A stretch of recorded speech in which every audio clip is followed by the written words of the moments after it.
This is the Home Service Expert Podcast with Tommy Mello. Let's talk about bringing in some more money for your home service business. Welcome to the Home Service Expert, where each week, Tommy chats with world-class entrepreneurs and experts in various fields like marketing, sales, hiring, and leadership to find out what's really behind their success in business.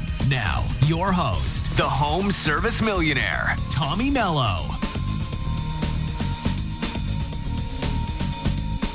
Hey there, ladies and gentlemen. Welcome back to the Home Service Expert Podcast. Today's going to be a little bit different. We're actually going to interview me, Tommy Mello, about the book we have coming out called The Home Service Millionaire. And Kenyon is going to be interviewing me. Kenyon, do you want to explain to them what we're doing here and the point of this whole podcast? Absolutely, Tommy. Thanks for that introduction. It's really cool because we've done this before. There was actually another interview I did with you. We're going to talk about the book, about why did you come up with this book? What do you want people to get out of it? And also how they can get the most out of reading it. Yeah, it's kind of funny because I started the book over 2 years ago, and I had a coach that really wasn't the type of coach I was looking for to help me get it started. And I had a finished product almost a year ago now and gave it to a dozen people, which you do when you write a book. And it just wasn't everything I wanted it to be. It didn't give enough information because I wanted to be technical yet strategic. And my life has really been an obstacle. I mean, I've had a lot of failures went into this book. The reason why I wrote it was mostly because I don't want people to go down the same path that I went down on so many things when it comes to people stealing from me, bad hires, drugs actually happening on jobs. There were so many things that I made mistakes on, and I document many of them in the book and really show people the right way to make money in business. I love you sharing that concept because while you were explaining that, I just realized it seems like everybody's kind of in their own journey of figuring these things out. And man, there is so much information out there that can help make things easier in their business. So going into your journey, how long did it take you to figure this thing out? Because you've got business down and you're still looking for ways to improve. I know that about you. How long did it take you to come to a point where you thought, hey, you know what? I've got more of it figured out than I have. How long did that part take you? A few years or what? It took a lot of documentation and understanding the mistakes that I've made to come up with a real idea and concept behind the book. And then it was refine. And the difference between me and a lot of other people that write books is I'm constantly reading. I mean, literally thousands of books. I mean, in my Audible, I'm up to 800. And on my bookshelf, that probably got every podcast I have, I buy all their books they recommend plus their books. So I'm up to well over 1,000 books that I've read. And I've really condensed everything I've learned and everything I've applied into this book. And I think it's a great place to start when you're going into business, or if you've already got a successful business, because it addresses things like mindset and attracting A-plus employees that you can keep on board and really creating a better marketing system and understanding your numbers. And I'm not going to get into the details of understanding all your numbers, but I will tell you that knowing the score is so important. And I play a lot of sports, Kenyon. And if I didn't know the score, or I went golfing with my dad yesterday, for example, and I wanted to beat him. And I knew exactly what our score was the whole time so I could win the match. And we had a blast. It was super fun. And, he's got me by 30 years, so I was able to beat him. But I at least knew what was going on the whole time. And no matter what hole we were on, I knew what was going on. And that's so important in business, and people miss that. They do. They don't seem to pay attention to the challenges. I know that you have a much different approach to your challenges now that you did back then. How did you used to approach them? Because I know we probably have a lot of listeners and people that are maybe, doing it their way or whatever, and could be working, could not be. But how did you approach your challenges before? It seems like now you're more strategic. But how did you do it before you learned that? A problem would come up, what would happen? Drugs on the site, right? Drugs on the job site. How would you deal with that back then?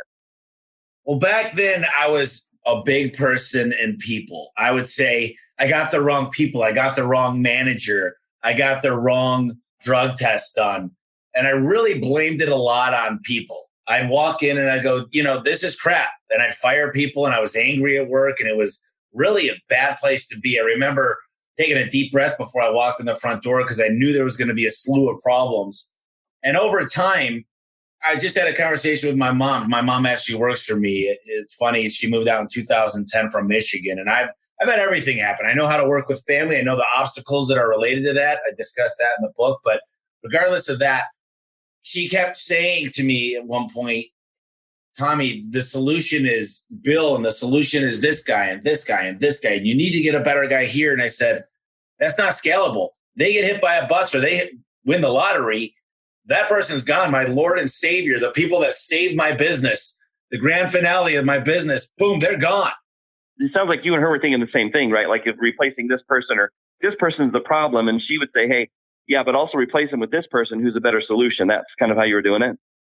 Well, back then it was a mistake to always hire the better, try to find a better person. What I found was it was the systems. What caused the person to end up on a job doing drugs? Well, drug tests became a big thing. Customer surveys became a big thing.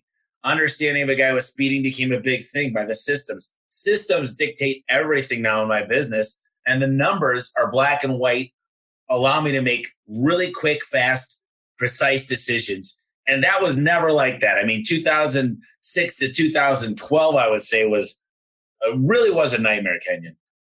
So what got you to the point of finding something different? I believe that change happens because of one of two things. Either the problem got so big you had to do something about it, or you finally just desired to make an improvement. I think with you is a little bit of both, but what would you say that made this shift? Like, where was the turning point in that?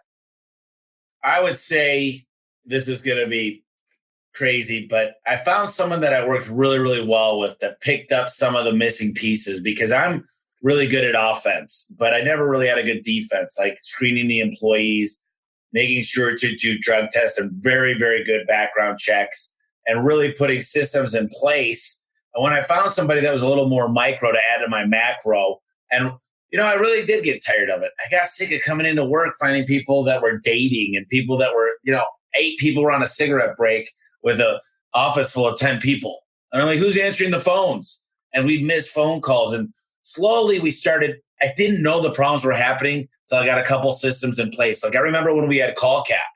I added call cap one year, and call cap just tells you if you missed a call or not, and if it booked or not. And all of a sudden I started looking at stats and how many calls we're actually answering and how many calls we're booking, because I was one of those guys, believe it or not, that used to say, we got to be booking at least 90% of the calls. When I'm in the office, I hear them. We're booking all of them. Well, little to my knowledge, we were booking around 50% when we turned on call cap, and that's no joke. And it was scary. Wow.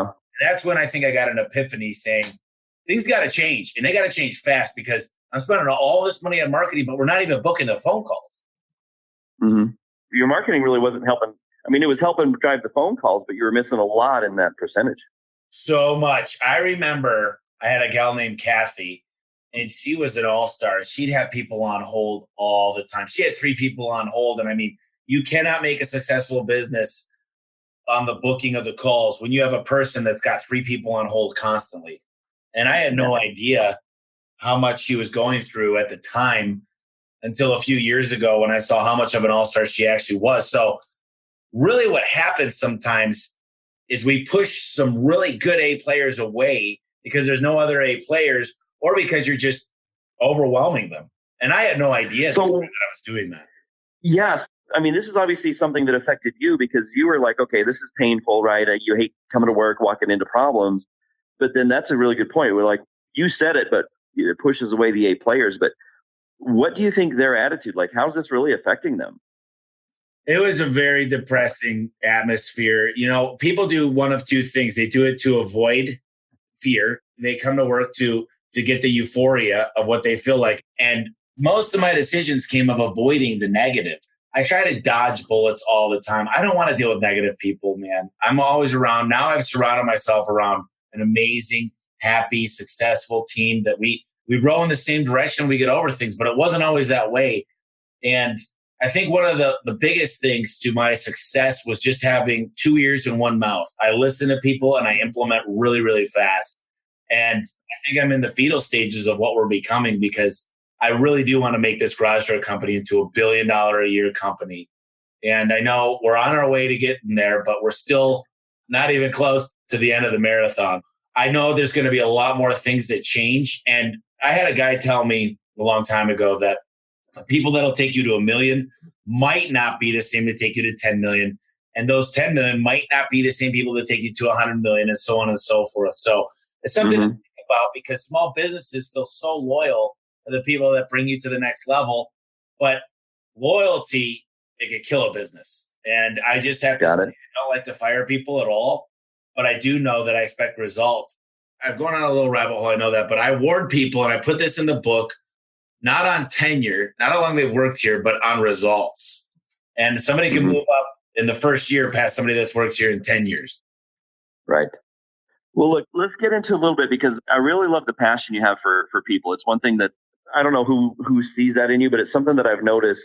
I watch how people do things, and I watch how you work with people and how you talk to people. And look, you're a big guy, not only right in stature, but you're a big guy in business.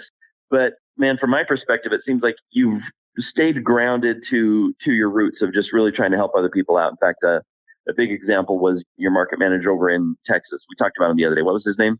The one that's from here, or was from here in Arizona. Travis, yep. Travis. The reason I love this story, I talked to Travis one day. I was talking because I like to pick people's brains and ask different questions and dig a little deeper into like what's going on to find different answers. And I was chatting with him, and I said, "So what are you doing here?" And he says, "Well, I used to be Tommy's competition." I was like, "Really?" And he's like, "Yeah," but he told me that you were actually helping him along the way or something. That was true? Was it like, weren't you trying to help him or guide him a little bit in his business?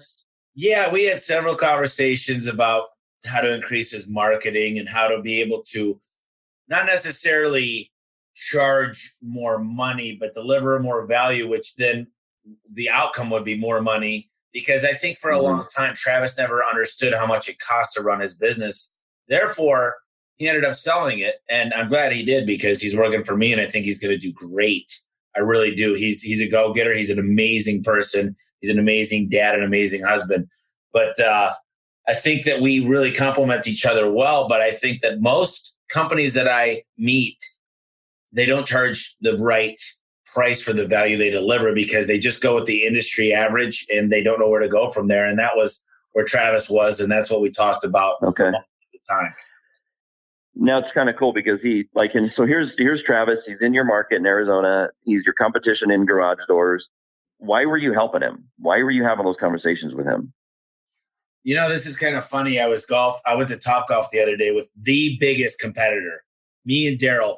His name's Daryl. He is my nemesis when it comes to business, but he's still one of my great, great friends. I got to tell you, we went to Topgolf and we discussed certain things in the industry. He told me he's 55, I think, maybe 52, somewhere in there. And I'm 35. So he kind of really mentors me, and I mentor him in certain ways. But he said, "Tommy," he said, "if I were you, I'd really think about buying a building. I made money in garage doors, but I really made all my money in real estate. And here we are moving into a nice new building because I took his advice." So what I've learned is be close to your competitors. I mean, there's no reason. There's enough out there for everybody. You don't have to be selfish. Yeah. I love to talk to my competitors and make sure they know. Heck, I even tell people, and when Travis had his own company, I say, if you want to go to another company and get a second quote, go to Daryl or go to Travis, because these guys are at least honest and they're going to take care of you. They stand behind their work. I just don't like people that go in and they really ruin it for everybody, and they play these dirty games of leaving bad reviews for people or talking bad about other companies. We don't do that here at A1 Garage Door Service, and I don't advise that for any business. That is super cool. I love that attitude, because to me that's a mindset of abundance. It's a positive outlook of what's going on, instead of being bogged down by the problems and challenges of, you hear some people complaining about their competitors and stuff like this, but man, you just embrace it. And I know a lot of that attitude has been one of the reasons that you came out with this book. I mean, because this book is really meant to help any business owner, right? Whether they're $250,000 a year, 1.5 a year, no matter where they're at. If someone is going to buy this book, like, what was your intent in putting it out? Like, when you were writing this and you were thinking of maybe business owners that could read it and it could help them out, like, who were you writing this book for? Like, what type of person, like the avatar, right? Like, what type of person are you writing this book for?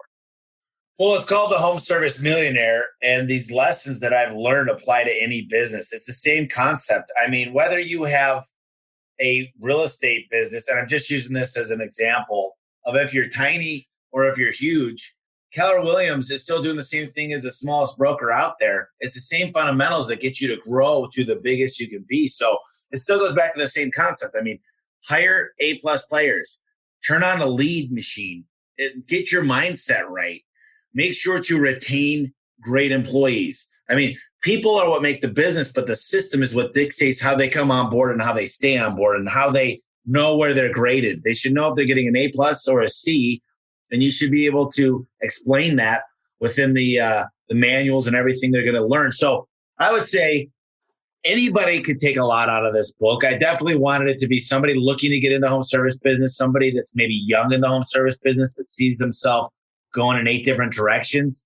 But I also, when I was at the Clopay convention, I went into a room that was all about people selling their business. And I mean, Kenyon, this building, this room was just overloaded. There's people standing around. There's people taking notes. I mean, it was crowded. And I went into the next one because they had 2 of these.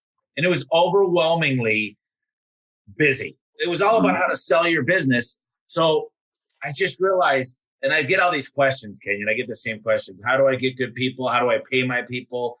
How do I sell my business? So we really went out. We found people that are way smarter than me. I got a guy that over $1 billion of transactions that tells us exactly how to sell your business. So the questions that I received over the last 2 years in my podcast and just the people I've helped, I mean, those are the way that directed me into helping put this book together. Got it. Yeah, you've really collaborated with a lot of people. I mean, the names who is on here as contributors to the book it's impressive. And I don't know this, but it seems like this book possibly has more contributors than any other book that is like this. Is that accurate? Well, I did a rough count yesterday night, and there's 11 contributors. And there's people in this book that are just the godfathers of what they do. So I'm not a pro at financing. We sell it, and we sell it a lot, but nowhere near 60%. So we had a guy named Darius Levers talk about how his business sells more finance than anybody, I think, in the United States or North America. And, Ellen Rohr is an amazing woman, and she just knows finance like the back of her hand and how to keep your books in order on a weekly basis. And she explains all that in the book. So what we did in this book is I really sought out the best of the best.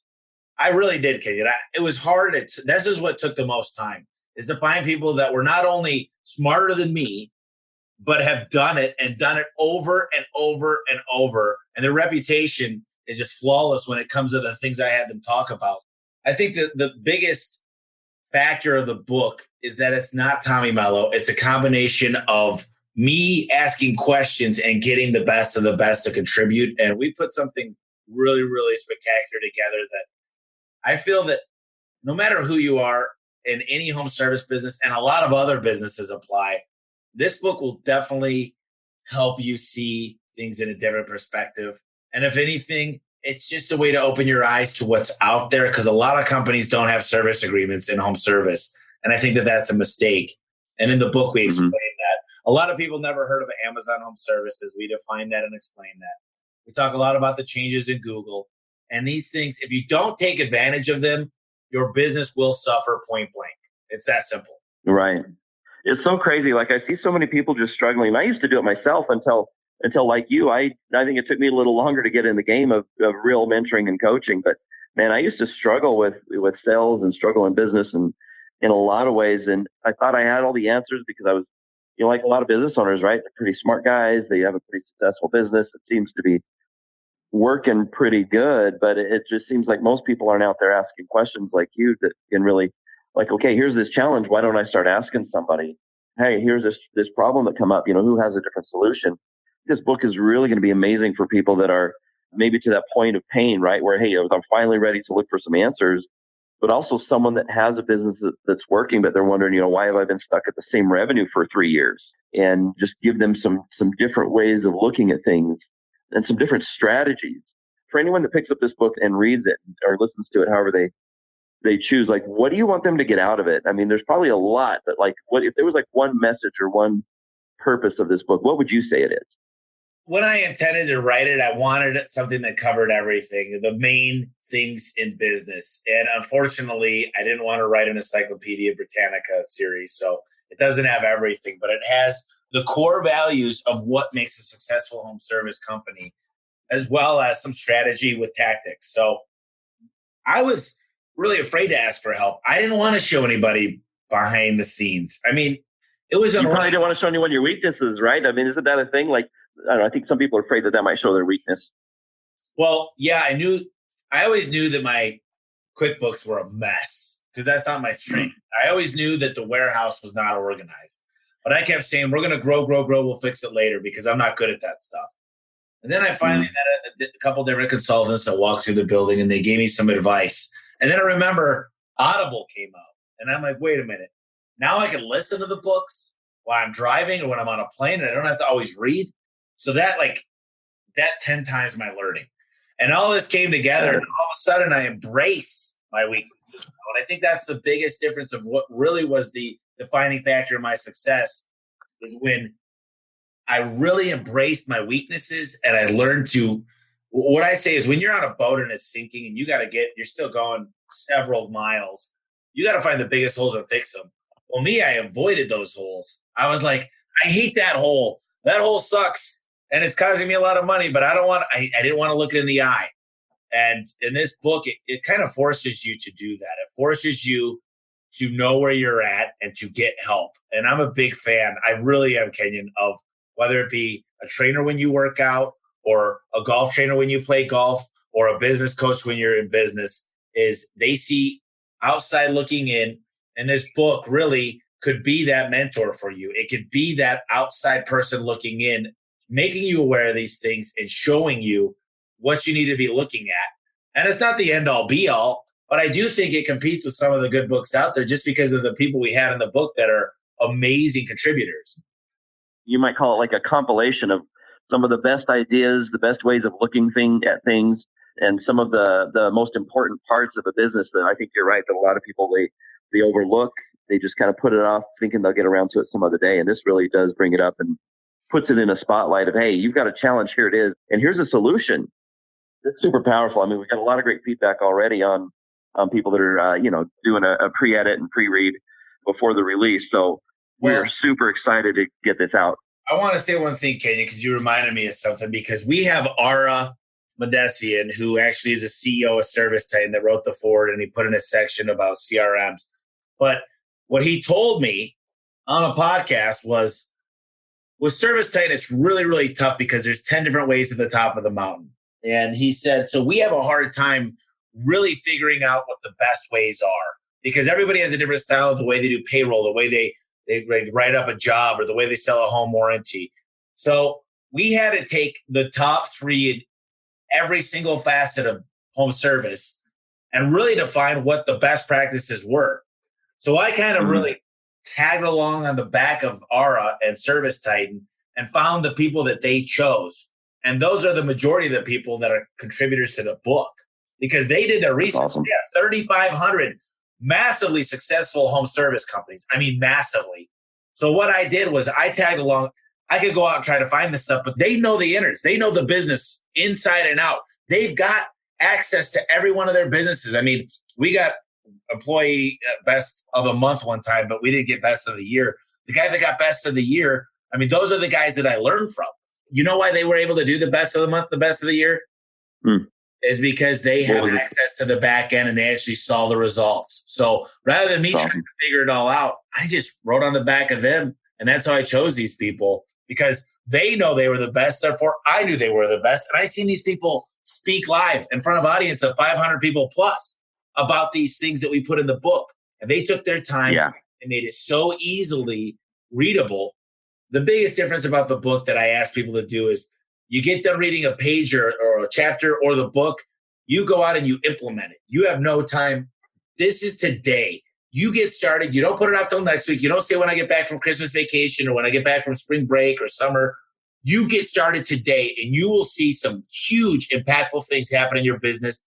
And more importantly, you'll smile when you come to work. And that's the most important thing, is you like what you do and you figure out why you're in business. Because if you can't find that, you should just go work for somebody else, because business is difficult. 1 out of 10 survive. And if you hate business and you hate people, go work for somebody. But if you love it, I'm telling you, this book is for you. It was so much fun to put together. I just get so excited and passionate about it. Dude, I know, I can tell. And this is one of the reasons I love working with you, because it's just your attitude and outlook on things, just the way you look at life and the way you look at, especially the way you look at business. You said something there that sparked a thought, because there are a lot of people that think, man, I hate my business. It's not working. I have so many problems. And they're looking to sell. They're looking to just shut down. They're looking to go to a 9-to-5 because they don't think that they can cross that hump of loving their business again. But you did that, didn't you? Yeah, I was there. I remember I ran every job, Kenyon, and people would say, dude, you got to stop running the calls. And I'm like, no, I write the best tickets. I'm the best salesman. I get the most referrals. I get the most Yelps. I could run 8 jobs in a day. Most guys could only run 4. We need me in the field. And finally I realized, holy cow, I took 1 step back to take 10 steps forward. And I got out and I started working on each technician. I started working on the business. I started working on the recruiting, where I'd go out and I'd recruit 2 guys and I'd work with them. I still ran jobs, but 2 guys came with me. And all of a sudden I'm like, wow, this opened up so much time for me to work on the business. And it really made a huge difference on the bottom line. Is I was not the savior, the guy that made the ends meet anymore. I could leave town and the business still ran. And when that happened, it didn't run all on your shoulders anymore, did it? Yeah, I mean, literally, I was holding everything on my shoulders. And I mean, I was taking all the mail, I was checking all the emails, I was working with the taxes, I was dealing with the registered contractors, I was dealing with the marketers every day. I was on my phone. When I went home, work started after I got done running jobs, because I didn't mind running jobs. That was fun for me. But then I had to do all the administrative stuff. Then I'd have to do interviews, and then I'd have to order inventory. And it's like, holy cow, how is 1 person or even 2 or 3 supposed to handle all this? At that point, you're probably wondering, like, what was your revenue at that time? I mean, I got to a couple, maybe $2-3 million bucks when I started to realize. I think at the tip iceberg of me being in control of most things, I was around 5, which sounds crazy, but that was a lot of work. But here's the thing, Kenyon, the profit of 5 million was nowhere where it should have been. I mean, you should be 18 to 20% easily. I was not doing even close to that. So yeah, I was doing a lot of revenue, but here you're doing 2 million in revenue, but just killing yourself. Oh yeah, you can kill yourself so easily with even doing 5-10 million. I mean, I know businesses, Kenyon, and this is true, that do 10 million, but they don't take anything home. They make a loss, and they still don't. Yeah. They don't empower other people. And I think the biggest, most important thing in business is to start empowering other people and giving them a chance to succeed without you steering over their shoulder. See, this is really cool. I think this adds to the avatar. You know, someone that this book would really help out. It could be that guy that maybe he's wondering if he should sell or not, and he doesn't know how to get his passion back. Well, the reason he can't get his passion back is because he doesn't realize that some of these things he's doing are working so hard and so many hours to try and make it work. There's an easier way to do it. You know, I've talked to a few of the guys that we're working with on the home service expert side. And one of the things that stops so many of them, in fact, one of our guys, he's already doing an extra $50,000 a year. One of the things that was stopping him is he thought it was going to be a lot harder to grow his business than it was. He thought, I've worked so hard to get to my $250,000 or whatever he was doing. He thought, you know, how much harder am I going to have to work to get to $500,000? And some people, I think they have to work like twice as hard or 3 times as hard because they've working hard to get where they're at. They think they've got to work harder to get up, but it's really not about that, is it?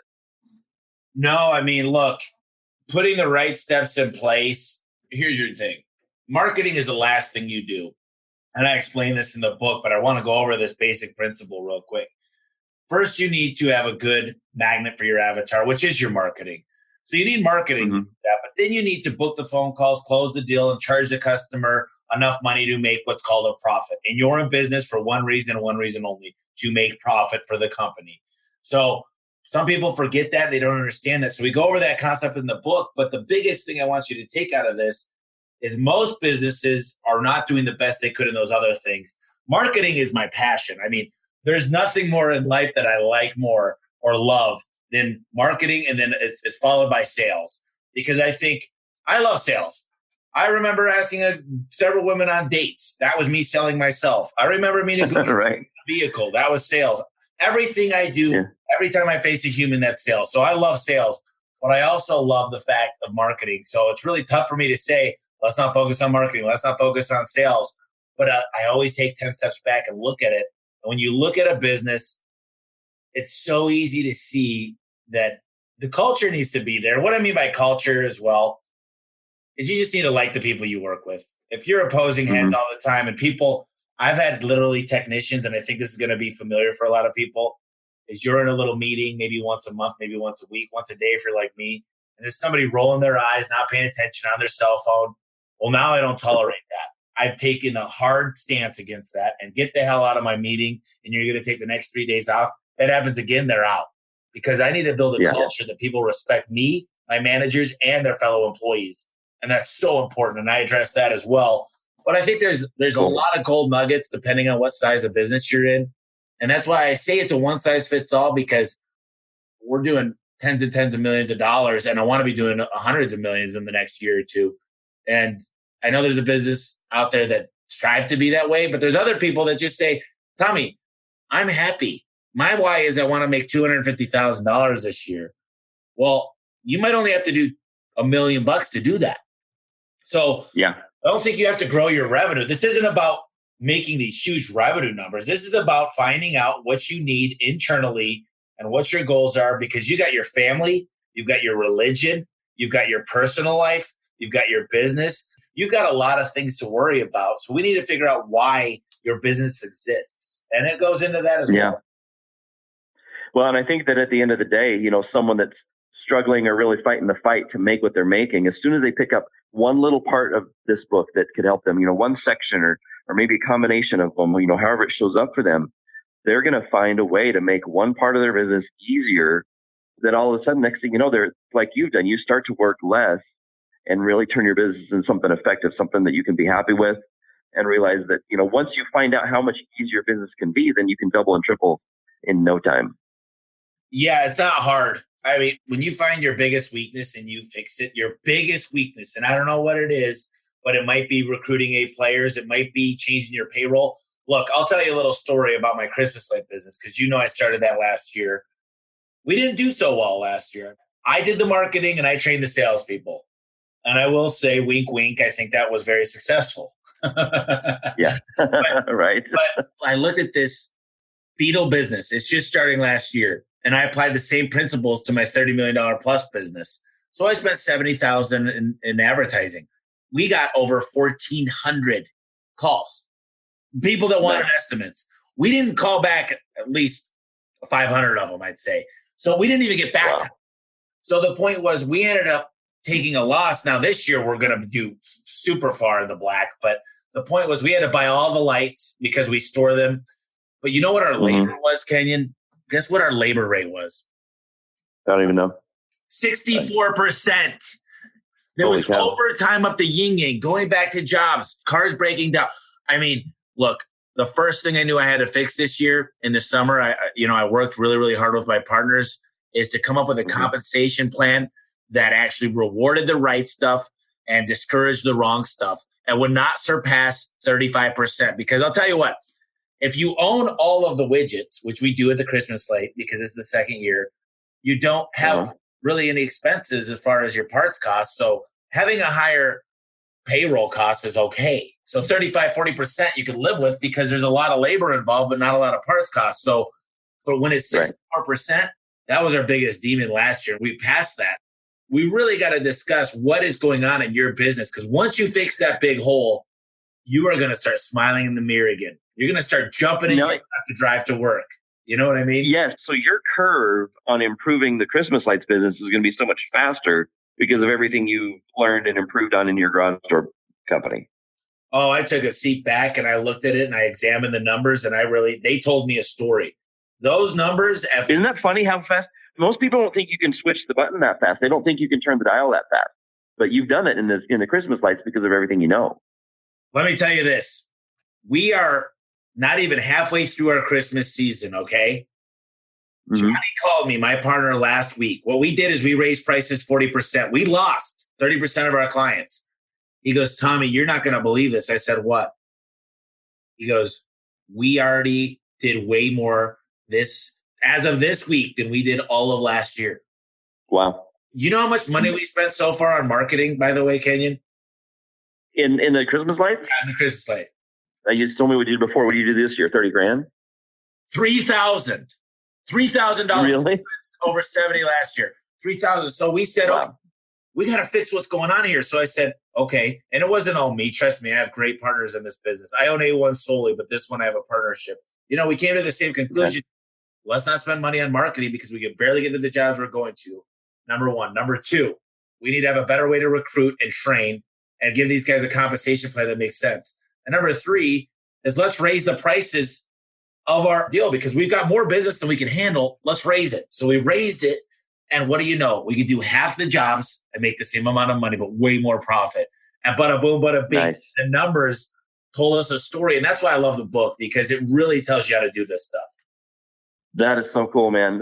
See, this is the kind of stuff that makes it exciting and why we've already got so much distraction and excitement about the book. And this is one of the reasons we decided to do this podcast this way, because I think most people, man, if you don't jump on and grab this book and make it part of your library or the start of your library, if you're not a reader, right, for you guys that are listening and guys and gals and whoever's listening to this, this is exciting stuff, man. It's a way to really make business exciting again, or just make it easier, no matter what part of it is. So last week, I spent all week in the recording studio because I made the Audible version. And I do think the Audible version has a lot of advantages because if you're like me and you're on the go all the time, it's really tough to sit down and read a paperback book. I love paperback books. I love them because my little trick is I read the book, I highlight the page, and I put the page that it really meant a lot to me in the back. Then I write cliff notes of the book. And then I read those cliff notes every week. It's only 3 or 4 pages because it means a lot to me. But you can do the same thing on Audible, and it's me reading.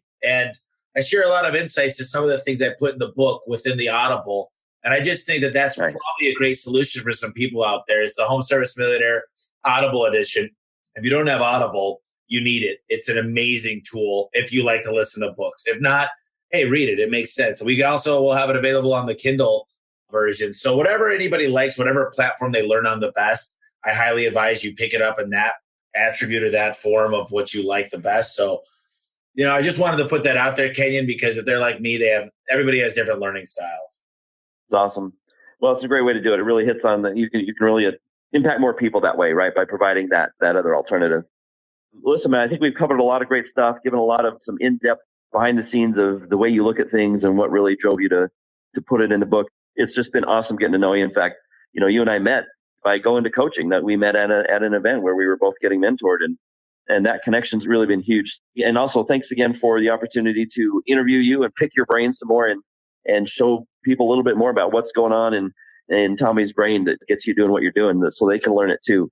Like, this is your podcast, so however you want to wrap this up, man, I think this has been awesome and very helpful and informative for whoever's listening. Perfect. Well, Kenyon, I appreciate you coming on. And I just wanted to say, actually, I just got done writing a letter to my family about the book. And I wrote my why. I kind of started out by saying, I've been dragged through the gutter. I've been stolen from. I've been lied to. I've had negative reviews. I've had amazing people quit. I spent way too much money on advertising that I didn't need to. I didn't have systems. I had over 7 trucks break down in one day when I didn't have a new fleet. Late calls, lost relationships. The story goes on.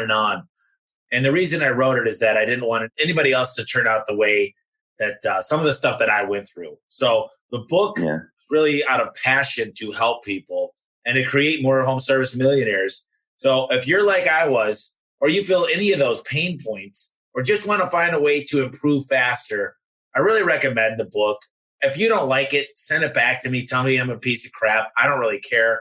I understand, and it might not be for everybody, but I really did take the time, and I think we've got amazing people in the book. So please, if you get a minute, it's homeservicemillionaire.com. You can find it on Amazon. It's on Audible. It's on Kindle.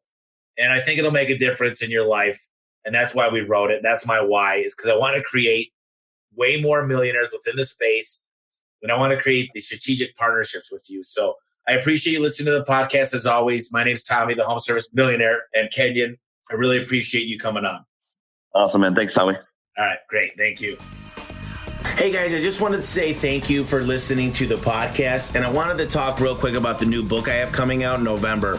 It's called The Home Service Millionaire, and I discuss everything it takes to hire the right people, train your salespeople, how to get tax breaks, It talks about how to sell your company for the most amount of money. We've got a lot of great contributorships coming on. Everybody from Paul Akers about how to go lean to how you do sales, from enterprise, how to get the best write-offs in the industry and save a ton on taxes and actually make your company look more professional. I got the CEO of Service Titan. I got the CEO of Valpak. We've got great people on here that know everything there is to know about marketing and Google. And there's basically no secrets we left out of this book. Literally, there's people that have read it so far say, I cannot believe you're giving all this information away.